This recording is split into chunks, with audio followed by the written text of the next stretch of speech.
saidie kwa sababu ya mtoto. Tuwe na uvumilivu mara nyingine. Ndio, karibu. Bwana Yesu asifiwe. Heri kwa mwaka mpya. Mimi naitwa Esther. Nilikuwa naishi Arusha ila kwa sasa hivi naishi Dar es Salaam.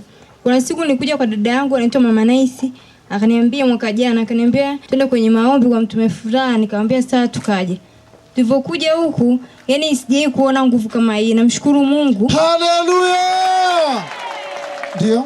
Nilikuja huku nikaenda mlimani, baada ya mlimani mtume akasema tuende na vitambaa, tukaja na vitambaa. Kwa kweli huduma ya vitambaa siwezi hata kueleza. Kile nikigusa kitambaa baada ya kwenda Dar es Salaam kwa nikifanikiwa. Na kuna siku ambayo nilimwambia Mungu, mbona mimi niko tu hivi, kipindi kile nimepata ajali nikiwa katika biashara sasa hivi sifanyi. Naomba Mungu tu niwezeshe, niweze kuwa angalau na kazi. Siku moja nikasikia kakaangu ananipigia simu. Baada ya kushika kitambaa na kuzungumza hayo, kakaangu ananipigia simu. Akaniambia, mdogo wangu kuna kazi ambayo nimekupatia. Ila unatakiwa ukasome kompyuta, mambo ya Excel. Nikasoma mambo ya biashara. Na mambo ya biashara nilipokuwa nasoma, kabla sijaanza kusoma, nikapata sponsor kwa ndugu zangu wawili, wote wakaniambia wananilipia ada, wakanilipia. Wale wote ambao wanahitaji ndugu zao wawalipie ada kama sponsor, unajua una ndugu ambaye ana nafasi lakini hujui kilichomfunga. Hizo ni nguvu za giza. Simama. Hujui kilichomfunga, lakini ni nguvu za giza zimefunga.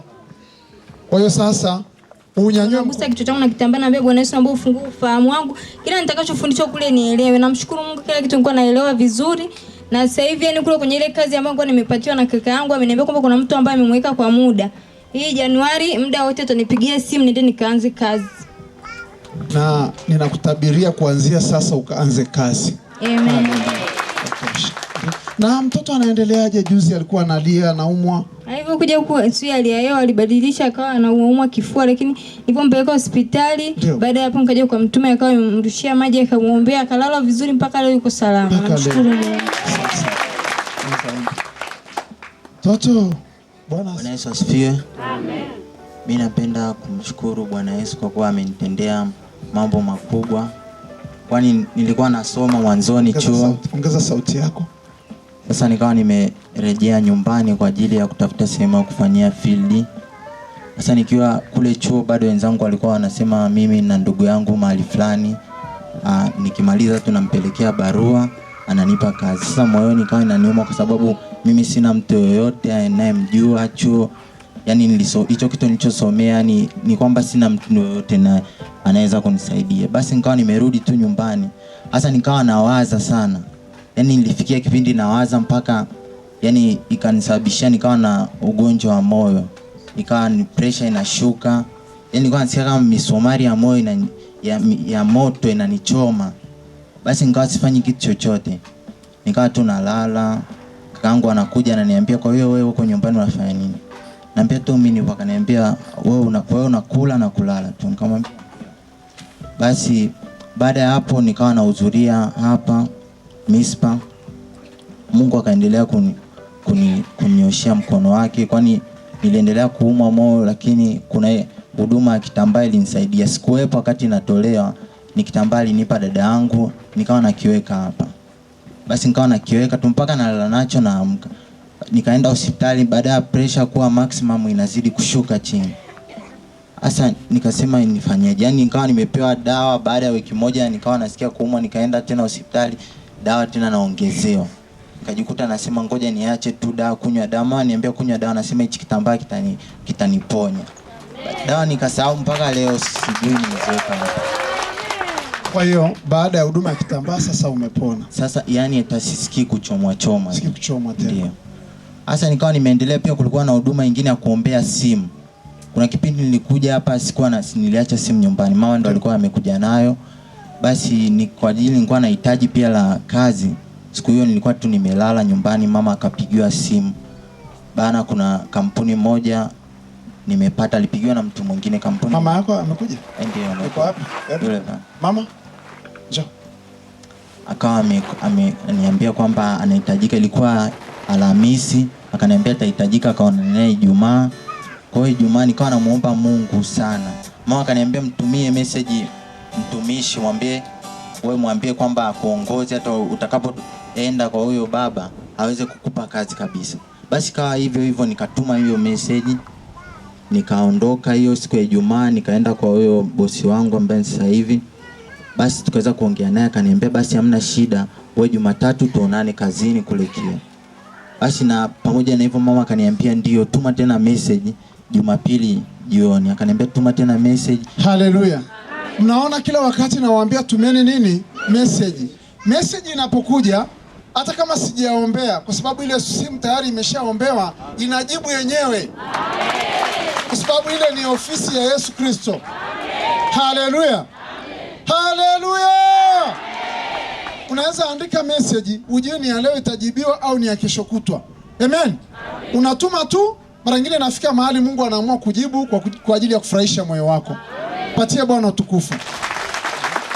Basi baada ya kufika kule kazini, moyoni kwangu nilikuwa nimetegemea kwamba angeniambia, yani angeniletea shida, lakini haikuwa hivyo.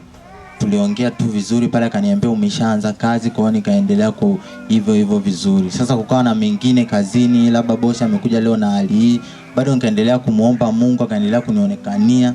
Bado pale ofisini akanipa ufunguo, kwa hiyo nikawa mimi nikawa tena kama bosi. Angalia mtu anayemtegemea Mungu. Amen. Inafika mahali bosi anataka kuwa tena yuko chini yako. Hata ikitokea kazi yeye kufanya, yeye ananiambia manager, shika kazi yako fanya. Amen. Kwa hiyo napenda kumshukuru Mungu sana, kwa sababu nilikuwa nimekata tamaa, mpaka nahitaji kusomea fani nyingine. Kwa Mungu amenirudisha katika mstari, na mshukuru sana Mungu. Haleluya. Patie mama Mike. Mama, ilikuwaje hii simu anayesema ilikuwaje mpaka ukaja nayo? Au ulijua siku hiyo kwamba kutatajwa simu? Sikujua, ila ni kawaida yangu tu kutembea na simu. Hebu niambie ilikuwaje mpaka huyo akapata? Huyu ni kwamba tu katika kuhangaika mimi mwenyewe nikawa nimewasiliana na watu wengi. Baada ya kuja hapa sasa nikawa nimetumia ile simu kwenye maombi yako. Na nikawa nimewasiliana na huyu mtu ambaye ndiye alikuwa anamshughulikia. Ndio baadaye akanipigia, akaniambia namtafuta Philbert sana kwenye simu simpati. Nikamwambia labda imezima, haina chaji. Nikamuuliza ulikuwa unasemaje? Akasema kuna yule mzee anamhitaji wakaonane ili wakaongee kuhusu ile kazi yake. Basi nikamwambia huyu fungua simu, akafungua simu. Nikamwambia tabidi uende kwa yule mtu. Nikamtuma akaenda, akamweleza vizuri. Alivyorudi nikamwambia tuma message kwa mtumishi aendelee kukusogeza mbele za Mungu. Na akatuma message.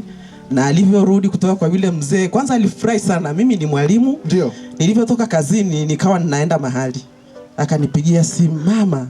Anacheka. Nikamuuliza nini? Anasema mama acha tu nitakuja kukueleza. Nikarudi nyumbani, akaniambia mama unajua yule bosi ameniambia niende Kia Jumatatu. Nikamwambia basi mtumie tena message nani? Mtumishi. Na akatuma. Haleluya. Na wewe hodari kwa kutuma message. Amen. Alivyokwenda hiyo Jumatatu akarudi, amekuja ana furaha, anacheka. Nikamuuliza nini Philbert? Maana huwa ana vituko, nikajua tu ni vituko vyake. Akasema mama angalia funguo hizi hapa. Mimi ndio boss. Haleluya. Basi nikamwambia tuendelee kumshukuru Mungu, pia usisahau kwenda kutoa ushuhuda na kutoa sadaka ya shukrani. Lakini kwa vile alikuwa ameanza alishindwa, kwa hiyo akanituma mimi nikaja nikatoa sadaka ya shukrani na kutoa ushuhuda. Haleluya. Patie Bwana utukufu. Nataka kumtamkia akawe bosi sasa. Amen. Amen. Karibu. Mbele yetu yuko dada anaitwa Eufransia. Hebu ngoja kidogo. Leta kule nyuma kidogo alafu ndo aje. Mama sogea. Mwacha tu asogee huyu alafu ataendelea yeye. Pia. Mbele yetu yuko dada anaitwa Grace. Ana mambo ambayo Mungu amemtendea na yuko kwa ajili ya kutushuhudia. Karibu Grace. Bwana asifiwe. Amen. Bwana asifiwe sana. Amen. Mimi na mambo ya kushuhudia mengi sana Mungu alionitendea. Mwezi wa 10 nilikuja mahali hapa. Tukakutana na vitambaa. Tulipokutana na vitambaa tukapepea. Sema huduma ya vitambaa. Huduma ya vitambaa. Tulipomaliza tukapepea. Nilikuwa na uvimbe na kidole tumbo. Ndio, kwenye tumbo. Kwenye tumbo. Ndio. Nilipoenda nikakuta uvimbe umeisha. Baada ya kutoka hapa. Ngoja kwanza twende kwa kichwa. Umesema ulikutana na huduma ya vitambaa. Ndio. Na kabla hujakutana na huduma ya vitambaa tayari ulikuwa una uvimbe na kidole tumbo. Ndio. Haleluya. Haleluya. Amen. Kwa hiyo baada ya kupokea kitambaa, nilipofika hospitalini uvimbe umetoweka, ni kidole tumbo kipo. Nikaenda mlimani. Nilipoenda mlimani kamwambia Mungu, onekana pale kwenye presheni ya kidole tumbo. Ndio. Nilipofika siku hiyo nikaambiwa njoo Jumanne asubuhi. Nikaenda Jumanne asubuhi. Kuna dada mwingine alikuwa hospitalini na yeye wa kutolewa uvimbe. Ndio. Nilipofika pale yule dada nikamwambia mimi ndo naanza. Yule dada akasema hapana. Yesu akasema yule dada ndiye ataanza. Yule dada alikuwa ni Muislamu. Mimi na kile kitambaa changu nilichokuwa natembea nacho cha huduma. Nilipofika nikamwambia yule dada atangulia. Nikawa mimi pale kwenye naweka hivi, Mungu onekana, nisilegee, nisichoke wala nisikie maumivu ya aina yoyote. Haleluya! Mungu akanitetea pale. Yule dada alivyoingia akawa amekata mawasiliano. Na itakiwa ukate mawasiliano, unatakiwa ongee na ambaye naye ongea naye hapa na huko anafanya pressure. Yaani ngoja, maana yake ni nini? Yaani wakati wanakupigia pressure wamekupigia ganzi tu hapa. Huku ndo usikii. Huku unaongea na ule daktari mwingine mkuu. Sasa ule dada yeye akawa amekata fahamu. Wakatumia oxygen. Wakaanza kusema Mungu tusaidie. Mbona huyu dada anaanza kutupa balaa saa hizi? Kwa hiyo madaktari wenyewe wanakiri hivyo. Wanakiri. Basi wakaendelea kumuombea akamwekea oxygen. Huku mimi niko pale sebuleni, tuko na baba watatu na mimi wanne. Wote tunapigwa pressure. Nikamwambia Mungu, siogopi wala sioni nini chochote kile, nitatoka nikiongea na wazazi wangu wataniona nikiongea mpaka odini. Nikatoka kweli nikiongea mpaka odini. Ilikuwa tarehe 19 mwezi wa 10. Nilivomaliza nikapata pressure nikapona. Nilivopona kabisa kwangu ni Mbuguni. Kwenda pale Mbuguni nimemaliza mwezi na wiki moja. Adui akanitembelea sababu nilikuwa nimemkata mawasiliano. Adui akaja tena. Nikatupiwa pepo la kujaa tumbo. Nikaja Tengeru, natapika nyongo, natapika na arisha nyongo. Pale wakanihudumia wiki moja. Kunihudumia pale wiki moja nikawa nimepata nafuu. Kufika kwa baba yangu pale Westmeru ikaanza tena hiyo Jumatatu yake. Nilipomaliza Jumatatu yake, Jumatano nikazidiwa sana. Nikarudishwa Tengeru. Ile narudishwa Tengeru nikamwambia hapana. Yaani nilichukuliwa hospitalini nikimbizwa Mantimeru. Nilipokimbizwa Mantimeru mama yangu naye akarudi nyumbani. Kufika nyumbani akachukua simu. Akampigia mtumishi simu akamwambia na mtoto wangu anaitwa Grace amevimba tumbo kama mjamzito. Akamwambia shika tumbo lako nataja jina lake. Mangu akaendelea kutaja. Kesho yake akaja Alhamisi. Akaniambia ni vipi? Nikakuta nimewekewa mipira ya kutoa uchafu na madripu. Nikamwambia hamna shida, mimi nakiri Yesu ni Bwana, sitakufa bali nitaishi. Sitakufa bali nitaishi. Niko duniani kwa ajili ya kukutumikia wewe. Nikaendelea kukiri uzima, ile mpira nikamwambia dokta nitolee mpira, una kazi kwangu. Akaniambia hapana, unatakiwa kupigwa pressure tena kesho.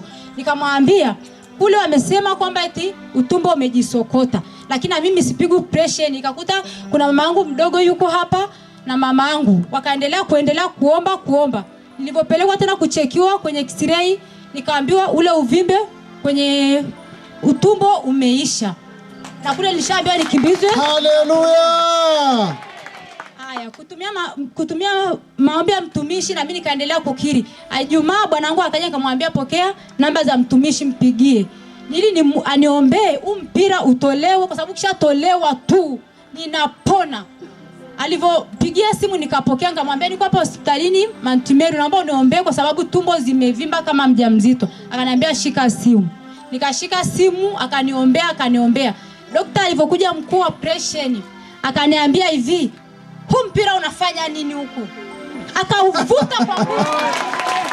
Mnaona mamlaka ilivyo? Haleluya! Hebu mpigie Bwana makofi na vigelegele. Alipovuta ule mpira nikamwambia daktari umeniumiza. Ananiambia hapana, huu mpira utoke wala sioni maana yake hapa. Kidogo akaniambia shuka, nikatembea hapo na pale. Nilikuwa na siku 8. Sijala, ni dripu, sijanywa maji wala kula kitu cha aina yoyote, ni dripu tu. Basi nilipomaliza akaniambia kunywa chai ya rangi. Nilipokunywa chai ya rangi na sijaenda choo siku zote hizo. Nikaenda nikaarisha kitu cha ajabu kinanuka, nikatapika. Nikamwambia mdogo wangu tutoke nje nipungiwe na hewa. Nilipopungiwa na hewa pale nikarudia tena kutapika. Kesho yake nikapata nafuu kabisa Jumamosi. Nikawa natembea kule, daktari akaniambia umepona? Nikamwambia ndio nimepona, uniruhusu. Akaniruhusu pale, nikafika nyumbani. Sikutumia zile dawa aliniandikia dozi 3 za kutumia. Kufika nyumbani lile tumbo likakamata tena. Nikamwambia mama, hapana, simezi hizi dawa wala sizimezi. Twende kwa mtumishi wako Elfra. Tukaenda. Tulivyoenda tukumkuta mtumishi, tukamkuta mama. Mama akanimiminia mafuta hapa, akaombea na maji, akaniambia hamna kitu kingine ninachokuombea, kunywa haya maji. Nikalala nikapata usingizi. Ile tumbo likaniiba pale, nimelala kwenye makochi, nikapata usingizi. Kuna dada yuko pale akaenda kuniletea maziwa kwa mtumishi. Nilivyokunywa ile maziwa akaniambia hutatapika kwa jina la Yesu, hutatapika. Nikakaa kidogo nikatapika, nikalegea. Mama mtumishi akasema kwamba mwache alegee ndio linaondoka. Mwache alegee ndio linaondoka. Tukakaa pale, mamangu anakata tamaa. Mama mtumishi akamwambia usikate tamaa mama, ndio linataka kuondoka. Tukalala pale mpaka kwenye saa 11 mtumishi alipotoka kwenye maombi. Ilikuwa siku ya Ijumaa. Tulivyomaliza pale akaniambia sasa niwaambie tumia haya maji tu, situmie kitu kingine. Na mimi nikasema hata zile dawa kuanzia wiki nzima sijameza, kuanzia nitoke hospitalini. Namwambia Mungu sitameza dawa tena, bali ndio nitakutegemea. Mpaka sasa hivi mimi mzima, nilikuwa siwezi kutembea, nilikuwa nashikwa ndio niweze kutembea. Siku mama mtumishi akasema asishikwe, hebu atembee peke yake. Nikatembea nikazunguka. Hebu tembea tena. Haleluya. Anatembea kabisa. Kabisa anatembea. Kwanza sasa hivi zile tumbo zikashuka, sina ujauzito tena, lilo limenitoka. Namshukuru Mungu kwa hilo. Msogea. Peana hii mic. Gusa mikono wangu. Leta mkono mwingine. Weka hapo. Baba, katika jina la Yesu Kristo, natamka nguvu yako ishuke ndani yake sasa kama ishara ya kufunguliwa na kuwekwa huru. Pokea nguvu hii. Haleluya. Patie Bwana utukufu. Mwache akae hapo kidogo kwa muda, endelee kupokea uponyaji. Aje yule dada sasa ile. Yule dada. Bwana Yesu asifiwe na mispa. Heri ya mwaka mpya. Ni jambo la kumshukuru Mungu, tumeona neema ya mwaka huu 2011. Amen. Niko mbele zenu na mbele za Mungu wetu, Mungu muweza, kwa kumshukuru kwa mambo makuu aliyonitendea. Mimi niliuzungukaga kwenye huduma nyingi sana, lakini nilivyofika hapa kwa mtume Fra, yani nilishukuru Mungu, nikasema nimefika panapostahili. Kwa sababu kwenye huduma nyingine hamna mtumishi atakayekupa ruhusa ya kusema tumia mamlaka, lakini nilivyofika hapa nikaona mtume anaturuhusu kutumia mamlaka. Unatumia mamlaka na Mungu anaonekana, namshukuru Mungu. Haleluya. Jambo lingine, namshukuru pia Mungu, kwenye huduma hii nimefanikiwa kupata kazi. Nilikuwa sina hitaji la hiyo kazi, lakini Mungu alivyoileta hiyo kazi nikakaa nikasema, mbona sitaki kufanya kazi kwa hawa watu? Lakini nikasema, hebu ngoja tu nifanye, kwa sababu Mungu anajibu hata lile ambalo hujaomba. Mungu anaangalia pia haja ya moyo. Kwa hiyo nikamshukuru Mungu, nafanya kazi, na kwenye kazi ninakofanya niko huru kama niko kwangu. Kwa hiyo namshukuru Mungu kwa kupitia mtume wake amenionekania kwenye jambo la kazi. Haleluya. Mpatie Bwana utukufu. Wanaohitaji kazi wasimame mara moja. Muda huo usimame hapo hapo. Nyanyua mikono yako juu.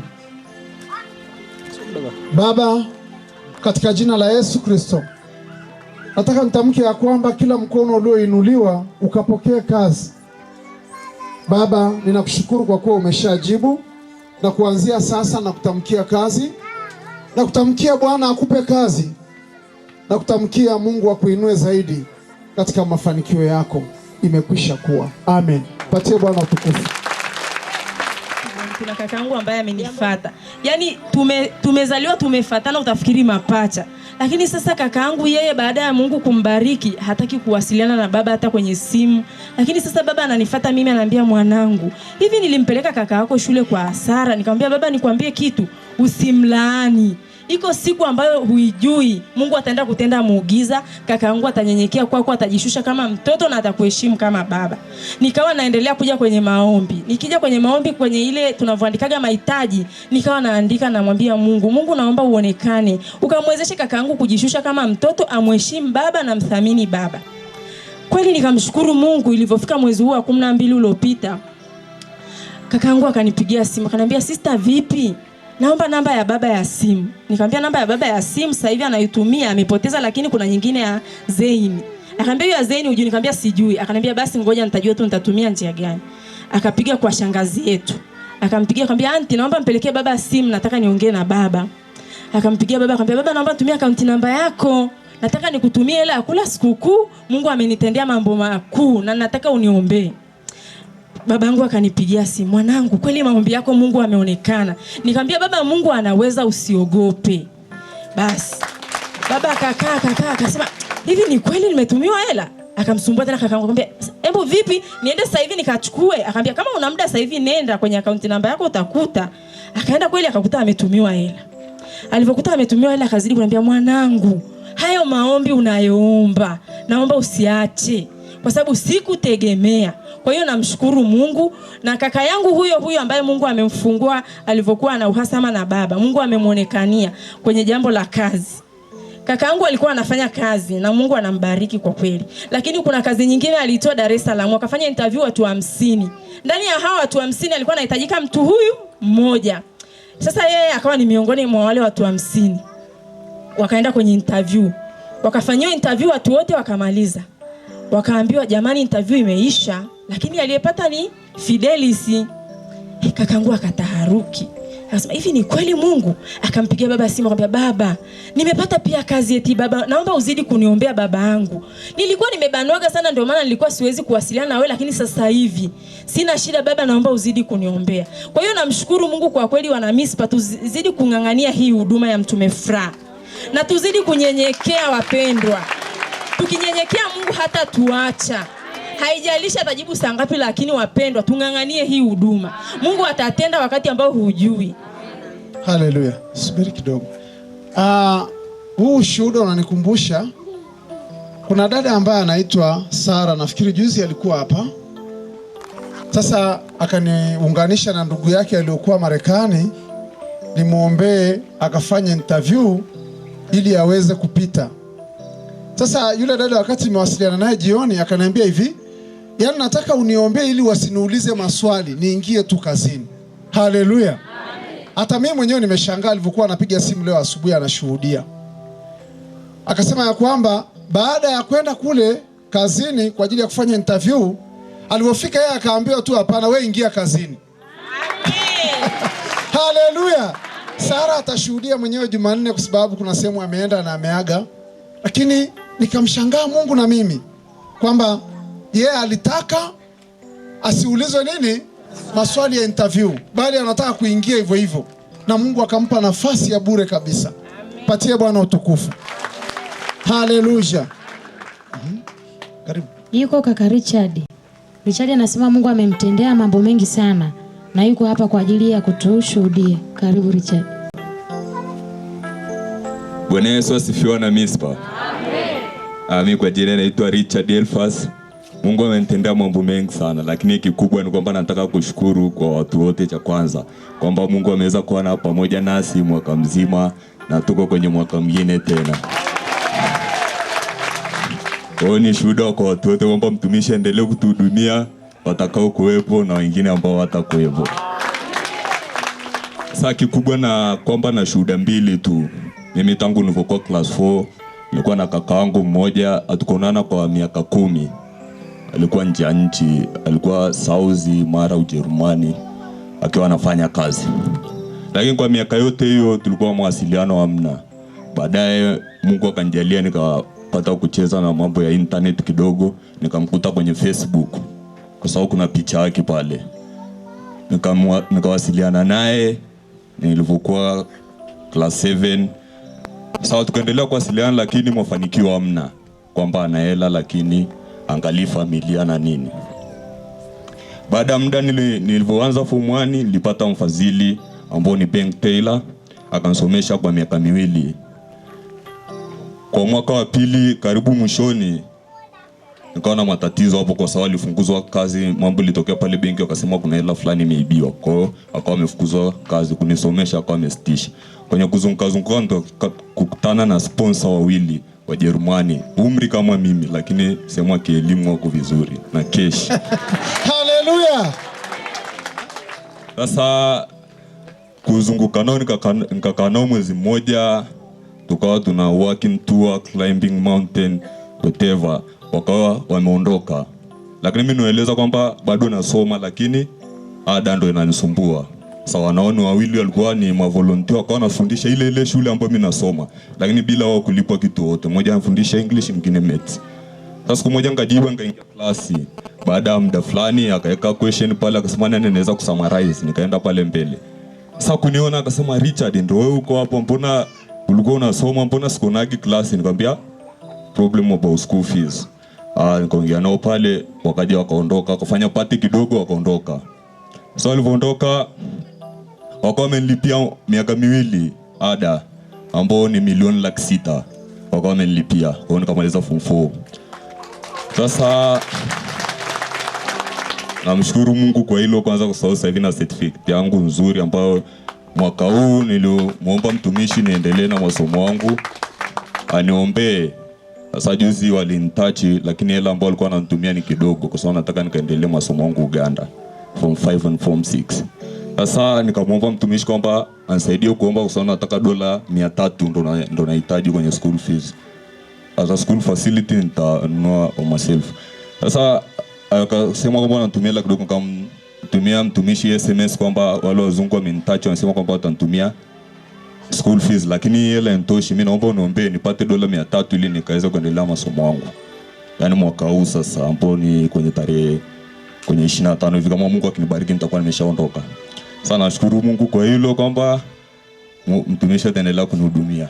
Pia kama mnakumbuka kwamba mtumishi aliombea watu ambao watatoka nje ya nchi, nikaja hapa mbele nikasema basi kakaangu ameniambia kwamba nitatoka nje ya nchi, lakini akwaga angalia kitoto kuhusu familia. Sasa hivi nashukuru Mungu kwanza hii Christmas na Happy New Year amemtumia mama wangu $300 na mimi niko tunatouch naye kwenye Nikaona natachine kwenye internet, akatuma $300, nikaenda nikadraw Western Union nikampelekea mama hela yote. Alafu na wadogo zangu 5 wote wako secondary, na mdogo wangu yuko form 4 anaingia mwaka huu, mwingine yuko St Jude anao sponsor kutoka Australia, alafu na mwingine yuko Bara na mwingine yuko Lorien. Wote hao wanao sponsor, ni wote hamna mtu ambaye Mungu anamsomesha kama. Nashukuru Mungu kwa hiyo. Haleluya! Hiyo ndio shukrani. Amen. Lazima umshukuru Mungu kwa kushuhudia pia. Imetosha. Sasa nilikuwa namshukuru Mungu kwa sababu aliniambia niwatumie wadogo zangu school account ili waweze ku provide some school fees kwa sababu yao. Sasa nashukuru Mungu kwa hilo. Alafu kwamba mimi ile mpango wangu wa kuondoka, Mungu akinijalia nitaondoka tarehe hizi, lakini mwezi wa 4 nitakuwa basi naelekea zangu Ujerumani, kaangu atakuja nchukua. Ndo nashukuru kwa hilo. Haleluya. Mungu azidi kukubariki, Mungu azidi kukuinua. Haleluya. Mbele yetu yuko dada Rose. Tujaribu kushuhudia in short. Anasema Mungu amemtendea mambo mengi na yuko hapa kwa ajili ya kutushuhudia. Karibu Rose. Bwana Yesu asifiwe. Amen. Bwana asifiwe sana. Amen. Mimi napenda kushuhudia kwa ajili ya mume wangu. Mara nyingi nikisimama hapa nashuhudia kwa ajili ya mume wangu, maana alikuwa mtu mwenye matatizo, lakini nimekuwa nasimama kwa ajili yake. Mume wangu alikuwa anakunywa pombe sana mpaka watoto wamembatiza wanamuita cha pombe. Nilikuja nikawa namueleza mtumishi mara kwa mara, akaniambia usijali, iko siku ataacha pombe. Basi mtumishi akaniambia kwamba nitoe sadaka ya ukombozi mara 7. Kabla sijamaliza hata kutoa ile sadaka, ile baba akawa ameacha kunywa pombe. Nikawa nashindwa kuja kushuhudia, maana nikawa na wasiwasi, hivi ni kweli ameacha pombe au ni kwamba atarudia kunywa pombe. Lakini kwa hatua aliyofikia sasa hivi, kwa kweli anapata hela lakini hanywi pombe. Kwa hiyo lile jina la watoto kumuita cha pombe limebadilika. Ina maana alikuwa akiondoka kwenda kazini asubuhi, anarudi watoto wameshalala. Asubuhi anaondoka hawajaamka kwenda shule, anauliza mama cha pombe alikuja jana. Kwa hiyo ninamshukuru Mungu, sasa hivi haitu tena cha pombe, na kweli hanywi pombe, na anasema kwamba hata kaa anywe tena pombe. Haleluya. Haleluya. Kwa hiyo ni furaha sasa. Kweli ni furaha mtumishi. Ndio. Na kitu kingine ninachomshukuru Mungu. Ndio. Mume wangu alikuwa kweli haamini kwamba Mungu anaweza akatenda jambo. Ndio. Lakini siku moja ilifikia hatua anataka kufukuzwa kazi. Nikamwambia hutafukuzwa, twende kwa mtumishi. Tukaja naye kwa mtumishi siku moja jioni kabisa, watu walikuwa wameshaondoka, ilikuwa siku ya huduma, siku ya Jumanne. Mtumishi akamuombea, akasema tumwandikie jina la yule mtu ambaye alikuwa anamsumbua kazini. Na mimi pale nimejifunza kitu kimoja, kweli kumbe mtumishi anaweza akakutamkia kitu ikachukua muda kuja kutokea. Matokeo yake yule baba hakufukuzwa kazi, mpaka leo yuko kazini. Lakini yule mtu ambaye ndiye alikuwa anampiga vita afukuzwe kazini ndiye amefukuzwa kazi juzi walipokuwa. Kwa hiyo yeye mwenyewe anakaa anakiri, anajiuliza, yani hajaamini kwamba yule mtu ni mtu wa kufukuzwa kazini, lakini yule mtu sasa ndiye ameondoka na yeye amebaki kazini. Kwa hiyo ninamshukuru sana Mungu na mshukuru na mtumishi. Haleluya. Kupitia nani? Na mume na mke kupitia mume. Haleluya. Kwa hiyo ukisimamia nafasi yako lazima Mungu atakuonekania. Amen. Ni marufuku kukata tamaa. Amen. Patie Bwana utukufu. Na yuko hapa kwa ajili ya kushuhudia. Karibu Neema. Bwana Yesu asifiwe. Amen. Mimi na kila sababu ya kumshukuru Mungu. Nakumbuka ulikuwa mwaka jana mwezi wa 7. Mtoto wangu alikuwa amebana sana na kifua kwa muda miaka 12. Nikamleta kwa mtume akamuombea. Akanipa siku za kumleta kwenye maombi hapa akahudhuria. Mpaka sasa hivi anaendelea vizuri. Ninamshukuru Mungu na pia namshukuru mtume. Haleluya. Azidi kuendelea vizuri. Mbele yetu huko mama anaitwa Melia Fila. Naye ana mambo ya kushuhudia. Karibu mama. Karibu mwalimu. Asante. Bwana Yesu asifiwe. Amen. Heri na mwaka mpya. Mimi nina mambo makuu ya kushuhudia. Watu wafurahi mwaka. Heri na mwaka mpya. Haleluya. Nimekuambia utakapofurahi kwa bidii ndipo utakapogusa moyo wa Mungu. Amen. Kweli tuna sababu ya kumuinua mtumishi kwa sababu sio wote wanapewa hivyo vipawa. Ni watu wachache wanateuliwa wanapata vipawa hivyo na tuvitumie. Mimi mtumishi nimekaa naye kwa muda kwenye mispa hii. Nashukuru Mungu kwa sababu nimepata mafanikio mengi. Tuliombea mambo ya usafiri, nimepata usafiri. Niliombea mambo ya ujenzi wa nyumba. Tarehe 23 nimeingia ndani ya nyumba yangu mpya. Hilo ni jambo la kumshukuru na mtumishi naye afanikiwe, tuzidi kumuombea naye afanikiwe kama anavyotuombea. Haleluya. Nashukuru nimepokea. Tusio tunapata usafiri mtumishi ana usafiri itakuwa ni dhambi kwamba atueni mbele za Mungu kumuombea naye apate. Lingine jamani, imani tunayoipata hapa simameni nayo. Simameni nao na upako tunaochukua hapo uende nao barabarani.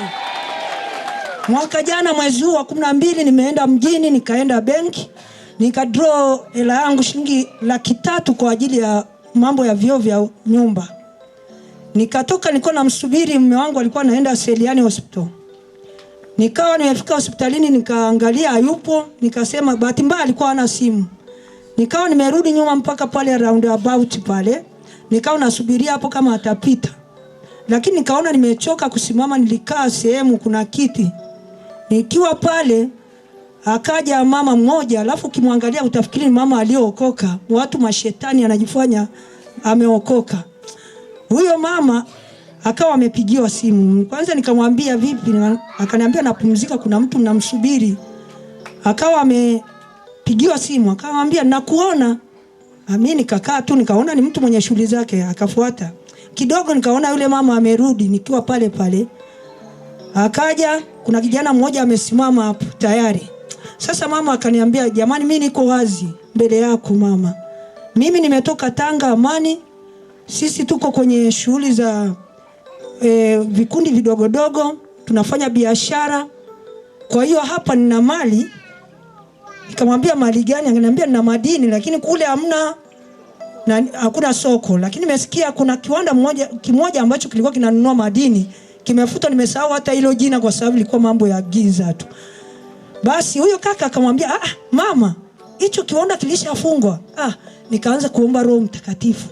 Nionyeshe hawa watu ni kitu gani hiki kinanitokea. Tayari Roho Mtakatifu anaanza kunishuhudia. Akamwambia hicho kiwanda kimetoeshwa, hakuna tena. Nikamwambia labda mama nikutafutie mama mwingine. Yule kijana sasa anamwambia kuna mama mmoja anaitwa Scholastica. Naomba tumpigie simu, ananunua vizuri, lakini tukipata tutakatiana na huyu mama. Huku rohoni nikasema basi, Mungu shuka hapa nilipo, nionyesha watu. Yule mama yuko vizuri kama mtu ni mgeni. Nikamwambia lakini mimi ni mwenyeji kwenye huu mji na ufahamu, usikubali kila mtu, huyu kijana unamfahamu. Akanambia hapana, usiite mtu mwingine. Nikamwambia mume wangu ni broker mzuri wa mawe. Akaniambia hapana, tusiongeze mtu mwingine. Sawa, yule mama akapigiwa simu. Nikapewa ile simu, nikasema naipokea kwa jina la Yesu. Rohoni napokea kwa jina la Yesu. Nikapokea. Akaniambia wewe mama, mna mali kiasi gani? Nikamuuliza ile dada, una mali kiasi gani? Akaniambia na 200. Nikamwambia na 200. Kimoja unauzaje? Akaniambia tunanunua 1,150,000. Kakata simu. Akasema basi nitakuja. Yule kaka akapiga hesabu ya haraka haraka, akaniambia mama, utapata 3,000,000 na mimi napata 3,000,000 na huyu mama anapata 24,000,000. Nikamwambia sawa, na mimi nikamwambia Mungu, naomba mpaka hapo watu watakaofika. Najua kwamba watanigusa, na mamlaka tuliopewa mispa na mamlaka. Nataka nishuhudie, nataka nione hao mashetani ananifikisha wapi. Haya, tukapanda. Kaambia hapa, ujue huyu ni mwalimu. Kwa hiyo akili zinafanya nini? Zinachaji. Nikamwambia sasa, haya tuondoke hapa kwa sababu hapa si watu wako wengi. Na huku kichwani nasema watanipeleka gizani. Napita tu sehemu yenye uwazi. Nikapanda nao Florida hivi.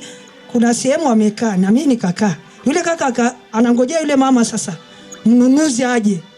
Sasa akawa nimekaa, kaagiza maji. Sasa yule dada wa hapa ananiambia unahitaji? Nikamwambia sihitaji kitu chochote mimi. Basi na huyo dada mwingine akasema na mimi si kitu chochote.